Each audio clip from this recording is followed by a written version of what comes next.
Cuéntenos, ¿qué le parece a usted esto del fiscal general de la Nación? Este tema de los famosos papeles de Panamá que está revolucionando y escandalizando al mundo, no solo a Ecuador. Bueno, hoy día hubo una aclaración de Estados Unidos de la directora de este programa de periodistas. Lo primero pues es extrañarse, el verbo es extrañarse en el Ecuador, de que los periodistas ecuatorianos que han contribuido a poner en orden estos documentos, porque no son ellos los que los han recibido, sino que los que han puesto en orden, los que en la lista han separado los que involucran a los personajes ecuatorianos, hayan sido llamados a la Asamblea Nacional.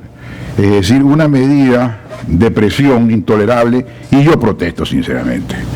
Ese no es el tema. Entonces la señora de Nueva York, la responsable, dijo que se dirijan a mí, que yo les informo directamente.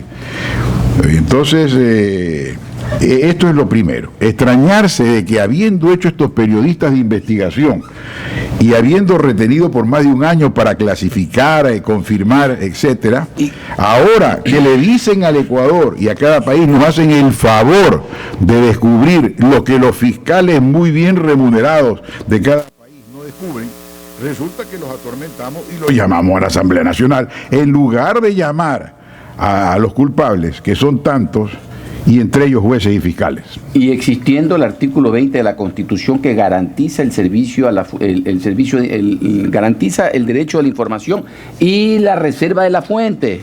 Así es, así es.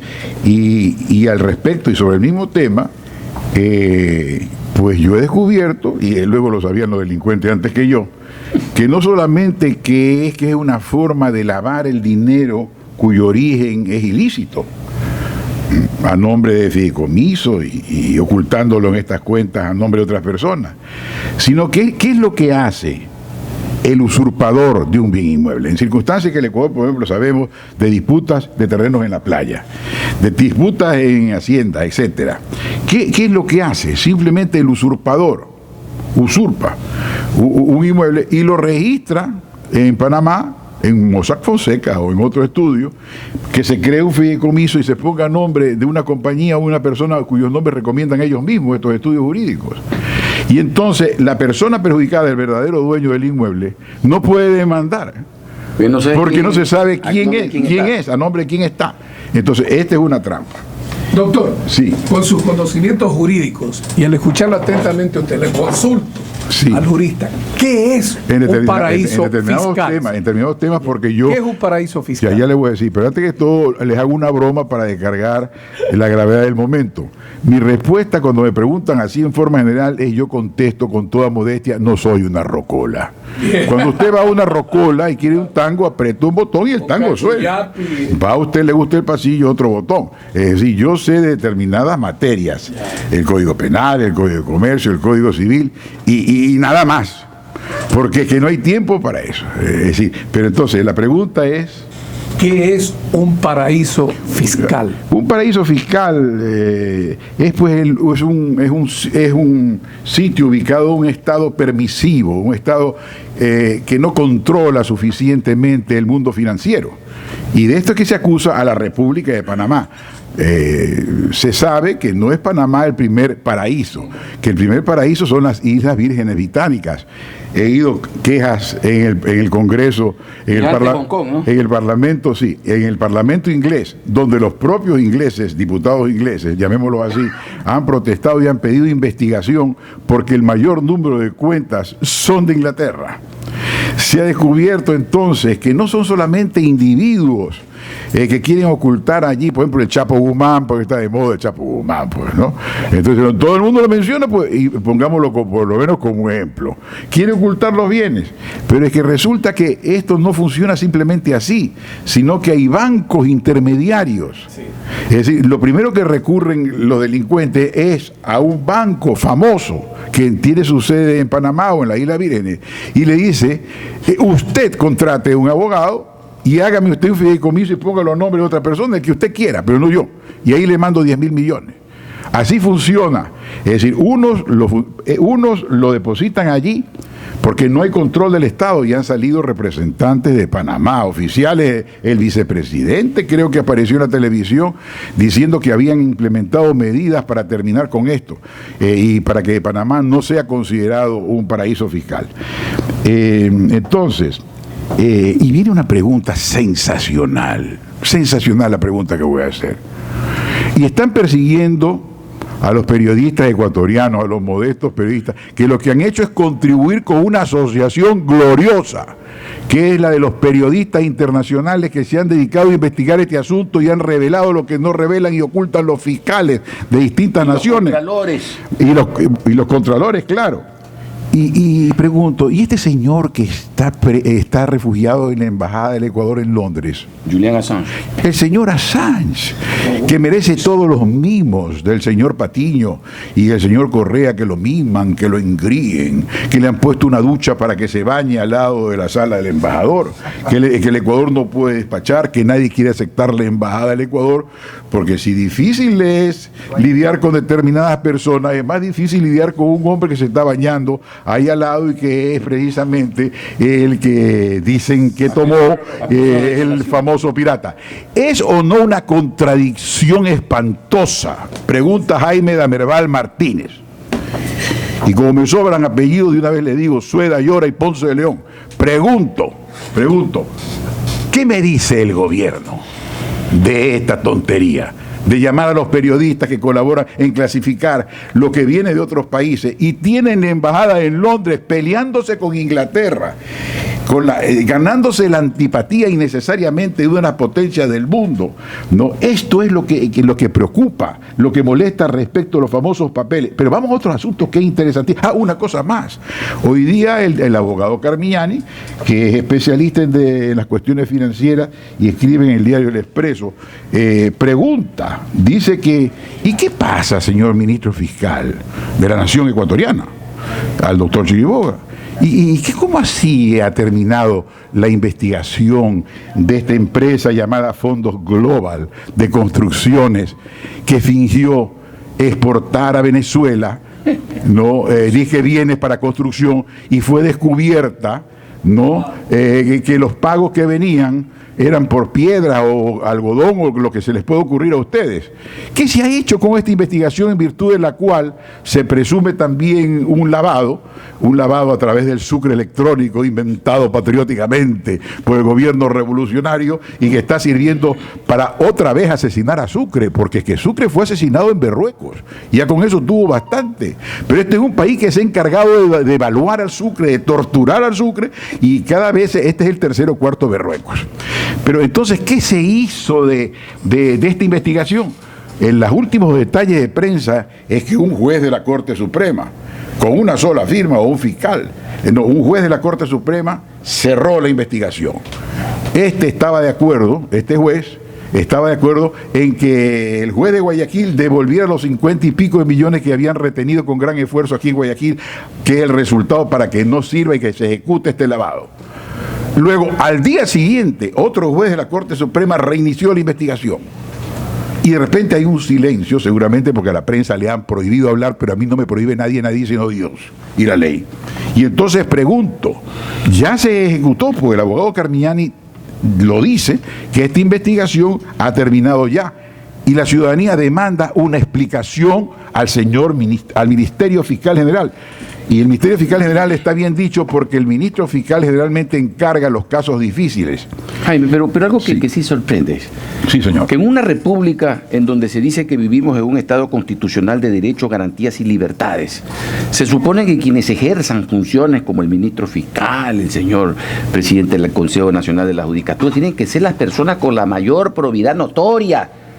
Tienen que ser los íconos de una sociedad decente. Así es. Entonces, ¿cómo explicarse que tengamos a un funcionario como el fiscal general que representa la vindicta pública, que es el que tiene que investigar los delitos hoy cuestionados como delincuentes? Y para darle la razón y para emplear apellidos y nombres exactos, le digo que estoy orgulloso de que el Ecuador haya tenido un procurador general del Estado como lo fue Nicolás Parducci Siacaluga y un ministro fiscal del Estado como lo tuvo en el mundo Durán Díaz. Es así como se habla entre la gente decente y entre los patriotas. Desde entonces he habido muy poca gente decente por esos lares. Pero sigamos adelante. Pues sigamos adelante, pero con muchísimo gusto. Yo lo que tengo miedo son de mis respuestas, no de sus preguntas. Cuando hay estos temas de los papeles panameños, el señor fiscal general de la Nación pide a la Corte el archivo del caso de los DRUD. Ese será el destino de la indagación abierta en la Fiscalía. Muy buena pregunta. La Contraloría no encontró indicios de responsabilidad penal. Bueno, en el caso de los DRUD, pongamos el caso en claro. De los el caso de DRUD, para el pueblo, para el Ecuador profundo, porque existe un Ecuador profundo actualmente no organizado, pero existe. A eso lo sabemos. Hay redes que todavía no tienen tejedor, pero es que el Ecuador profundo existe, y el Ecuador profundo, lo que identifica el caso DRUD, que ya tiene un concepto perfectamente claro, que fueron compras mal hechas de helicóptero de tercera mano o incompleto. Eso no es lo que se investiga en el caso DRUD, sin vergüenzas. Lo que se investiga en el caso DRUD es el asesinato de un general y exige una explicación. Eso es el caso DRUD. Así que, señor ministro fiscal, déjese usted de tonterías. No, y abra usted la investigación. En el caso DRUD, no es el caso DRUD, sino el caso del general Gabela. Vamos adelante. Esta cuestión hoy día y en otros periódicos se analiza el estado de postración en que se encuentra la función judicial del Ecuador. Quiero primero hacer un homenaje, que es la forma de ser realmente respetado. Primero el homenaje. Y un homenaje singular, que lo he encontrado porque he estudiado la historia un poquito más, de la historia del Ecuador, la del mundo. Yo era profesor de historia en el colegio Vicente Rocafuerte. Y no voy a hablar del paso de la Termópila, sino ni el paso del Rubicón y otros pasajes. Ni el oráculo de Delfos. Ni el oráculo de Delfos. Bueno, y otros asuntos. En la justicia del Ecuador existen quejas, hoy día mismo en el periódico, el señor Francisco Huerta, creo, hace y traslada la preocupación, o en el editorial del Expreso, sí está ubicado el periódico, sobre el estado de postración. Al respecto, separo al presidente de la Corte Nacional de Justicia, lo separo, no voy a hablar de él, lo que yo digo aquí no es respecto de él, que lo considero un hombre que además protesto porque en la Constitución Política del 88 se eliminó el presidente de la Corte Suprema de Justicia como uno de los legítimos sucesores o subrogantes a falta de presidente de la República, y eso no existe, y quizás siempre fue el elemento ideal que tendríamos que elegir en el caso de una sucesión de renuncia o destitución del presidente. Es al presidente de la Corte Suprema de Justicia. Entonces, separado esto, el Estado y otras personas, y dicho perfectamente claro que tengo una lista de nombres que puedo decir en altavoz, de jueces civiles de todos los órdenes de la segunda instancia, de la Corte Constitucional, que son realmente, que todavía existen una minoría, pero por supuesto, si la queja del Ecuador es la misma queja que tiene la Iglesia respecto del pecado mortal, siempre habrán jueces numismáticos. Yo los llamo jueces numismáticos porque son los que adoran la cuestión de la numismática, que es la cuestión del oro y del dinero. Ya ustedes saben para qué. No, siempre habrán. Y el pecado mortal, ¿qué es lo que quiero decir? Que un país se da por satisfecho cuando, digamos que más de la mitad de los jueces son buenos, porque siempre habrán jueces malos. Ahora, si llegamos a las 2/3 partes, somos quizás un país ideal. Lo mismo sucede en la Iglesia con el pecado mortal, porque nunca lo vamos a eliminar. Siempre habrá quien desea a la mujer del prójimo. Por ejemplo, no esto para ser un poco jocoso y decir la verdad, pero lo importante es que haya el menor número de pecadores mortales. Escuche Eduardo Luque. Y otras personas, y mujeres también, y Elizabeth Taylor con sus 6 matrimonios, y la señora aquella. Bien. Entonces, ¿a qué hago referencia? A un fenómeno. Es que yo voy a denunciar aquí un fenómeno.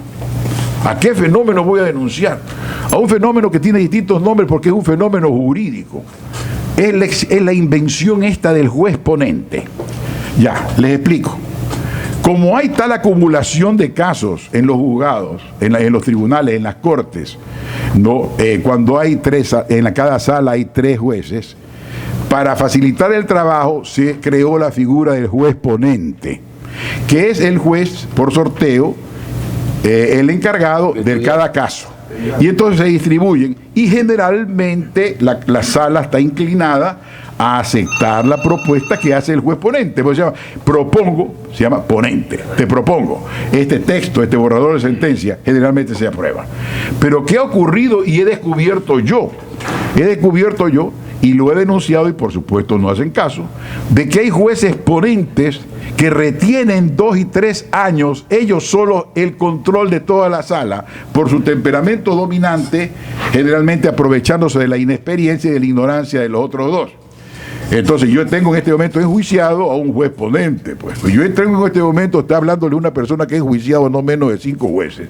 Y esto va de largo, ¿no? Y a 5 o 6. Y hago un llamado a todos los colegios de abogados del Ecuador a que cada vez que se encuentren con un juez deshonesto, lo denuncien en la fiscalía, lo recusen.